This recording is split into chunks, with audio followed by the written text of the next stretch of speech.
El transporte a través de membranas.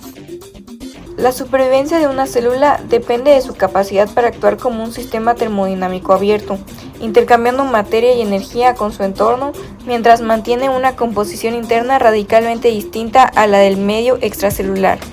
Esta discontinuidad química se logra gracias a la membrana plasmática, una estructura que no es una barrera estática, sino un filtro selectivo dinámico cuya función se explica a través de la termodinámica de procesos irreversibles y la cinética molecular. La base de este fenómeno es la bicapa lipídica, una estructura anfipática que impone una barrera de energía libre elevada para el paso de solutos polares debido a su núcleo hidrofóbico de baja constante dieléctrica.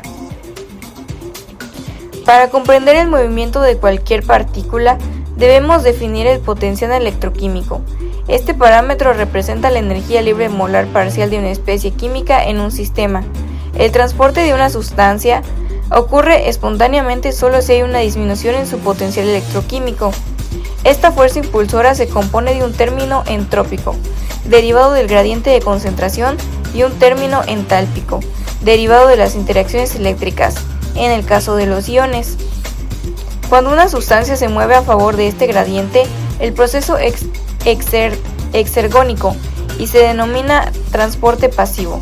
En este estado, el sistema tiende hacia el equilibrio, donde los potenciales químicos en ambos lados de la membrana se igualan.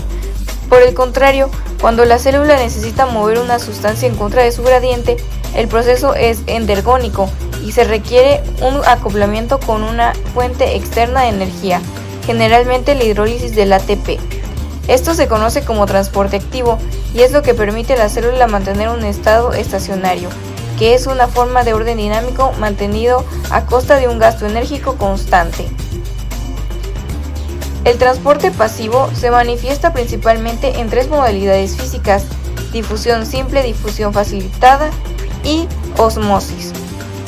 La difusión simple es el paso de moléculas a través de los intersticios de la bicapa lipídica. Este mecanismo se rige por la primera ley de Fick, que establece que el flujo neto es proporcional al gradiente de concentración. La eficiencia de este transporte depende críticamente del coeficiente de partición aceite-agua de la molécula.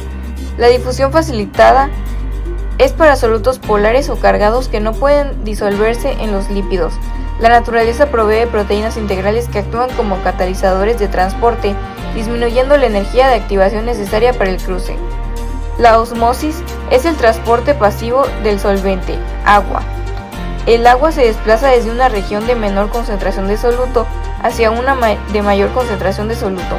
Aunque el agua puede difundir por la bicapa, la mayor parte del flujo ocurre a través de las acuaporinas, que permiten un flujo masivo de agua mientras bloquean el paso de protones mediante la reorientación de dipolos, preservando el pH celular.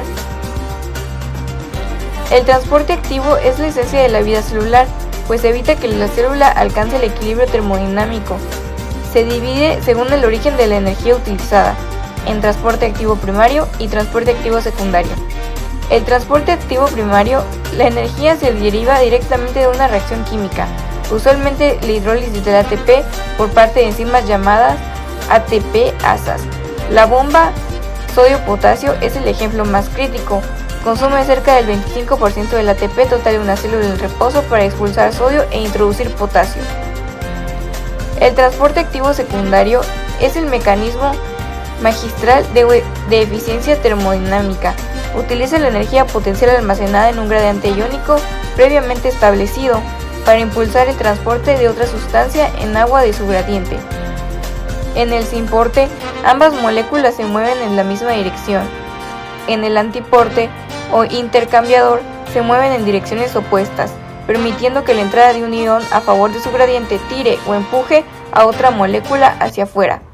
La regulación físico-química del transporte de membrana es lo que permite la excitabilidad neuronal, la absorción de nutrientes en el epitelio intestinal y la filtración renal. La membrana actúa como un dispositivo de procesamiento de señales donde la apertura y cierre de canales, junto con la actividad constante de las bombas, definen el estado fisiológico de la célula. En última instancia, el transporte de membrana es un equilibrio perfecto entre la tendencia universal hacia el caos, entropía y la capacidad biológica de canalizar energía para mantener la estructura y la función.